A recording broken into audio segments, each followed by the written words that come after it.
Le Flash Info avec le centre de stockage de la Manche. Une fuite d'eau contaminée à Réval-à-Hague, c'était il y a 2 mois, le 18 mars, mais l'information n'a été révélée qu'hier. De l'eau contenant des matières radioactives s'est écoulée accidentellement dans un atelier de l'usine de retraitement des déchets nucléaires.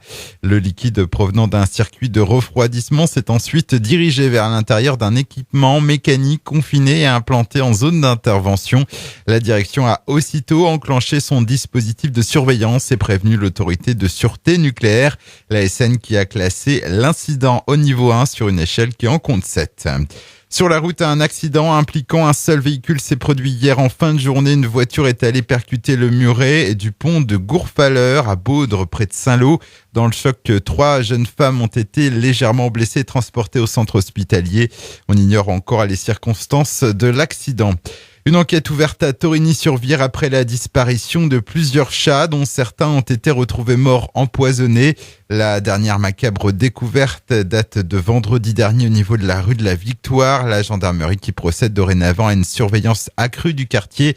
Si les faits d'empoisonnement sont établis, l'auteur risque 2 ans d'emprisonnement et 30 000 € d'amende.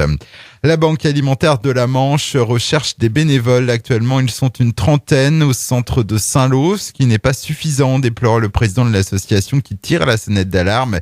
Ils ont notamment besoin de chauffeurs pour conduire un camion de 3,5 tonnes, de personnes pour le tri des produits frais ou encore des préparateurs de commandes. Un deuxième artiste pour la 8e édition du festival de musique actuelle, les rendez-vous Sonic à Saint-Lô. Après le chanteur Christophe, les organisateurs annoncent la venue de Calypso Rose, auréolé d'une victoire de la musique cette année dans la catégorie musique du monde. Et puis le top départ du Tour de la Manche aujourd'hui, c'est du vélo. Première étape entre Pont-Hébert et Montebourg pour un circuit long, 252 km. En tout, 17 équipes prennent le départ composé chacune de 6 coureurs. L'arrivée est prévue dimanche à Granville. Le vainqueur de cette édition succédera à Émilien Viennet qui s'était imposé l'an passé.